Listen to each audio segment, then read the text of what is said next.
Gyere Éva, nézzük meg, mi van arra? Nem baj. Gyere, nézzük meg, a sötétben úgy sincs semmi.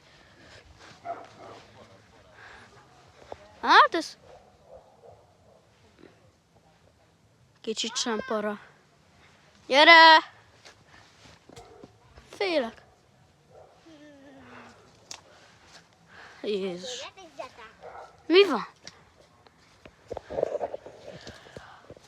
Jó, na ide menjünk. Szerintem nincs itt semmi.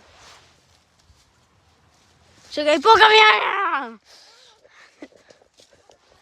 Mi van? Megijedtem. Bocs. Na most siessünk, mert vége lesz a videónak.